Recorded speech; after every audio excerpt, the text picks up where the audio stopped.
Dear viewers, इस topic को अंग्रेजी में देखने के लिए देखिए हमारा इंग्लिश यूट्यूब चैनल।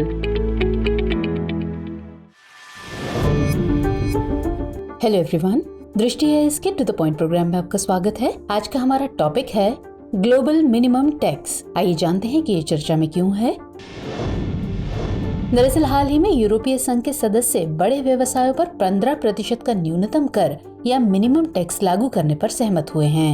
ये सहमति आर्थिक सहयोग और विकास संगठन यानी OECD द्वारा वर्ष 2021 में तैयार किए गए वैश्विक कर समझौते के स्तंभ 2 के अनुसार बनी है।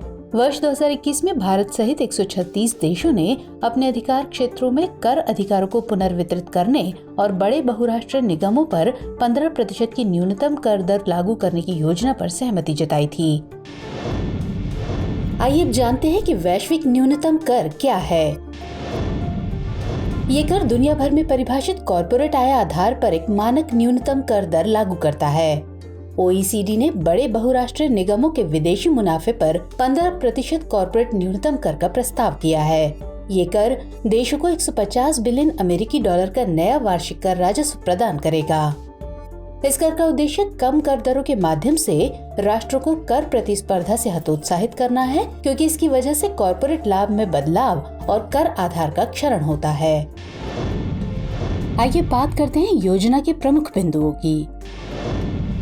तो इस योजना के 2 स्तंभ हैं। स्तंभ 1 बड़े और लाभदायक बहुराष्ट्रीय उद्यम यानी MNEs के मुनाफे का 25% एक निर्धारित लाभ मार्जिन बाजार के अधिकार क्षेत्र में फिर से आवंटित किया जाएगा। इसमें दोहरे कराधान के किसी भी जोखिम को दूर करने के लिए विवाद निवारण और विवाद समाधान सुनिश्चित करने की विशेषताएं शामिल हैं। ये हानिकारक व्यापार विवादों को रोकने के लिए डिजिटल सेवा कर यानी DST को हटाने पर भी जोर देता है। और दूसरा है स्तंभ 2। ये कॉर्पोरेट लाभ पर न्यूनतम 15% कर प्रदान करता है और कर प्रतिस्पर्धा पर सीमा निर्धारित करता है। ये 750 मिलियन यूरो से अधिक वार्षिक वैश्विक राजस्व वाले बहुराष्ट्रीय समूहों पर लागू होगा। दुनिया भर की सरकारें अपने अधिकार क्षेत्र में मुख्यालय वाले बहुराष्ट्रीय उद्यम के विदेशी मुनाफे पर अतिरिक्त कर लगाएंगी। आइए बात करते हैं इसके उद्देश्य की। तो इसका उद्देश्य ये सुनिश्चित करना है कि वैश्विक परिचालन वाले बड़े व्यवसायों को टैक्स हेवन देश में रहने से लाभ की प्राप्ति न हो।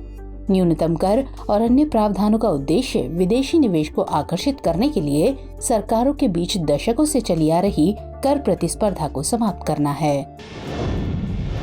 चलिए अब नोट कर लीजिए अभ्यास प्रश्न। वैश्विक न्यूनतम कर के संबंध में निम्नलिखित कथनों पर विचार कीजिए। कथन 1, ये दुनिया भर में परिभाषित कॉर्पोरेट आय आधार पर एक मानक अधिकतम कर दर लागू करता है। और कथन 2, इसका उद्देश्य कम कर दरों के माध्यम से राष्ट्रों को कर प्रतिस्पर्धा से हतोत्साहित करना है। आपको बताना है कि इनमें से कौन से कथन सही है या सही हैं। ऑप्शंस है A केवल 1, B केवल 2, C 1 और 2 दोनों, या फिर D न तो 1 और न ही 2। तो सवाल के जवाब कमेंट सेक्शन में देना मत भूलिएगा।